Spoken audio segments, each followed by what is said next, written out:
Hi everyone, কেমন আছো তোমরা সবাই? আশা করি সবাই খুব ভালো আছো। তো আজ চলে এসেছি আবার একটা নতুন ব্লগে। দেখতেই পাচ্ছ আমরা রেডি হয়ে নিয়েছি একটা জায়গায় যাব বলে।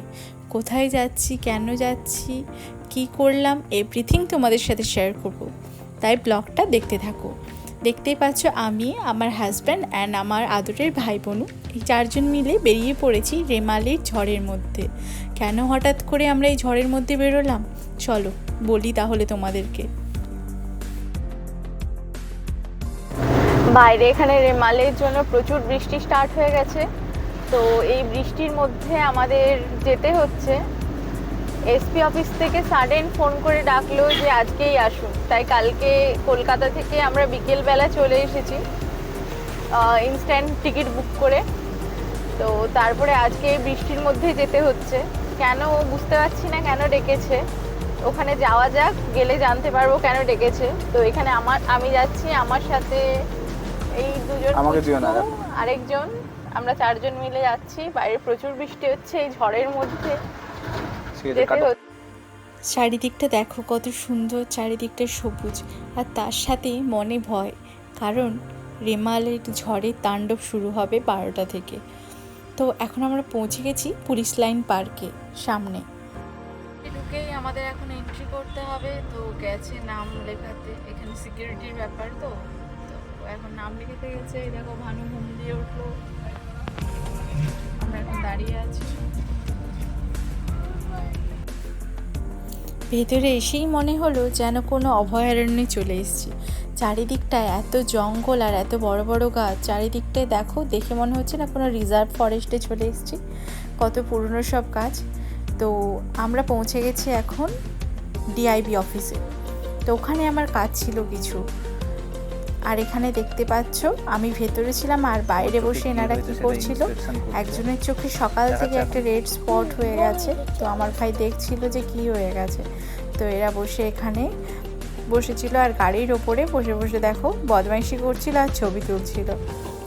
তো তোমাদের তো বলা হলো না, মেন কাজ যে কারণে আমি এসেছিলাম সেটা হলো পুলিশ ভেরিফিকেশনের জন্য। সরকারি চাকরি পেলে পুলিশ ভেরিফিকেশন করা কিন্তু অবশ্যই জরুরি। সে কারণে আমাকে সাডেন কলকাতা থেকে ডেকে পাঠানো হয়েছিল, তাই আমি মেদিনীপুরে এসেছিলাম ডিআইভি অফিসে। তারপরে কাজ কমপ্লিট করে এত খিদে পেয়ে গেছিলো, তাই আমরা চলে গেছিলাম ডমিনোজে। চলো দেখি খড়গপুরের ডমিনোজের খাবারের কোয়ালিটিটা কেমন। ডমিনোজে গিয়ে দেখি ওখানে 99-এর অফার চলছে। চলো দেখাই তোমাদের 99-এর অফারে আমরা কি কি পেলাম আর কি কি খেলাম আর খাবারটা আমাদের কেমন লাগলো। তোমরা ছবিতেই দেখতে পাচ্ছ 99-এ কত কিছু। তো আমরা 99-এর মিল 3টে অর্ডার করেছিলাম, যেটা আমাদের 4 জনের জন্য সাফিসিয়েন্ট ছিল। এই দেখো আমার ভাইকে একবার দেখো, কত ওর এক্সপ্রেশন দেখেই বুঝতে পারছো খাবারটা কতটা টেস্টি ছিল। সব কিছু কমপ্লিট করে তাড়াতাড়ি কিন্তু বেরিয়ে পড়লাম, কারণ রেমাল আসছে, পূর্বাভাস অলরেডি পেয়েছি। তাই দেরি না করে তাড়াতাড়ি বেরিয়ে পড়লাম। দেখো মেঘ ভরা আকাশটা কি সুন্দর না। বাড়িতে ফিরে দেখি ইলেকট্রিকই নেই। তাই কিছু মুহূর্ত ক্যাপচার করতে একদমই করা ওঠা হয় না। তাই কিছু মুহূর্ত ক্যাপচার করে উঠতেই পারিনি, কারণ সারা রাত ইলেকট্রিক ছিল না। রাত 3টে থেকে যে হারে ঝড় হচ্ছিল তাতে খুব ভয় পেয়ে গেছিলাম। তাই সকালে উঠে তাড়াতাড়ি দৌড়ে ছাদে গেলাম, চারদিকটা ক্যাপচার করার চেষ্টা করলাম। তাই কিছু মুহূর্ত ক্যাপচার করতে একদমই করা ওঠা হয় না। তাই কিছু মুহূর্ত ক্যাপচার করে উঠতেই পারিনি, কারণ সারা রাত ইলেকট্রিক ছিল না। রাত 3টে থেকে যে হারে ঝড় হচ্ছিল তাতে খুব ভয় পেয়ে গেছিলাম। তাই সকালে উঠে তাড়াতাড়ি দৌড়ে ছাদে গেলাম। দেখো কিভাবে জল জমা হয়ে গেছে,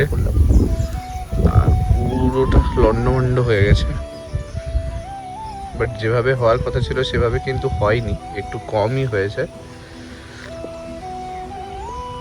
আরে নেই,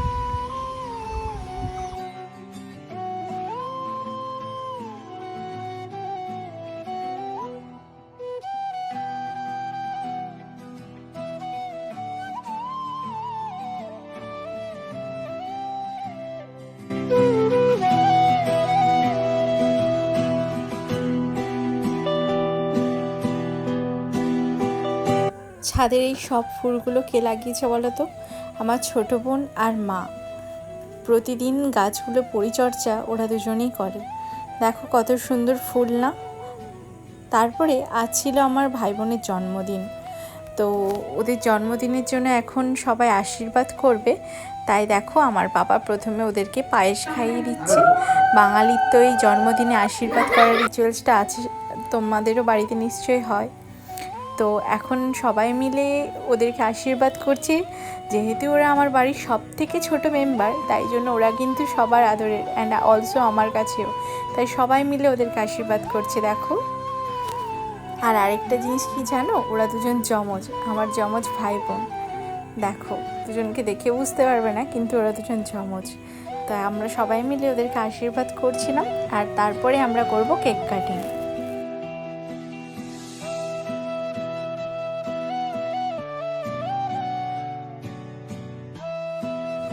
আশীর্বাদ পর্ব শেষ, তো আমরা এখন চলে এসেছি কেক কাটিং করব। এই দেখো আমার ভাইয়ের পছন্দের জন্য ব্ল্যাক ফরেস্ট কেক এনেছিলাম, আর আমার বোনুর পছন্দের চকলেট ফ্লেভারের কেক, দুজনের দুটো কেক। তো এই দেখো দুজন ভয় পাচ্ছে কিভাবে।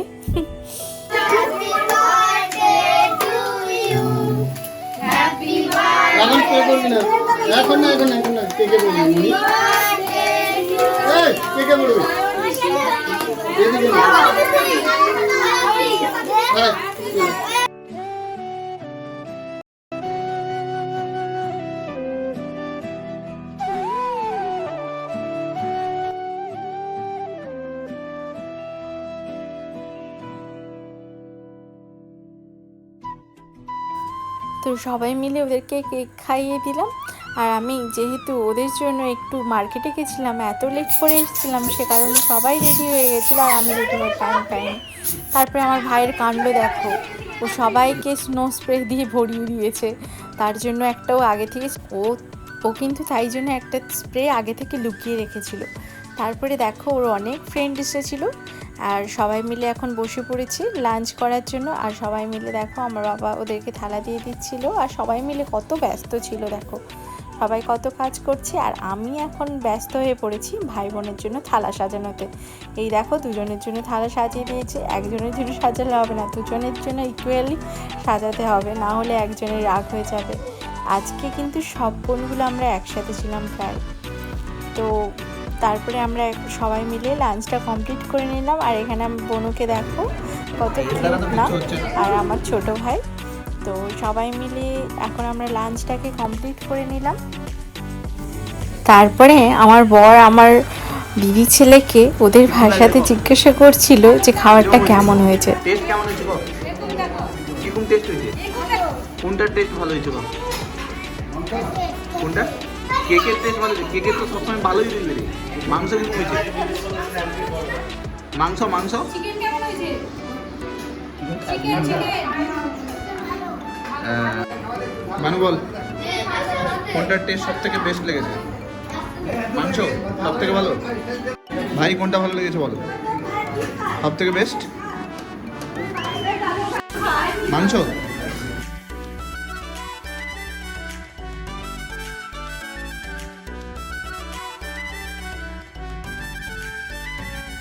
আর এখানে একজন তার জামাইবাবুকে রাগ দেখাচ্ছে, কারণ তার জামাইবাবু তার থেকে কুরকুরে নিয়ে নিয়েছে। তার মুখের এক্সপ্রেশনটা দেখো একবার। তো আজকের ব্লগটা এই পর্যন্ত। তোমাদের যদি ব্লগটা ভালো লাগে আমাকে কমেন্টে জানিও, আর তোমরা যদি আমার চ্যানেলে নতুন হয়ে থাকো তাহলে চ্যানেলটাকে সাবস্ক্রাইব করো। দেখা হচ্ছে পরের ভিডিওতে। আজ তাহলে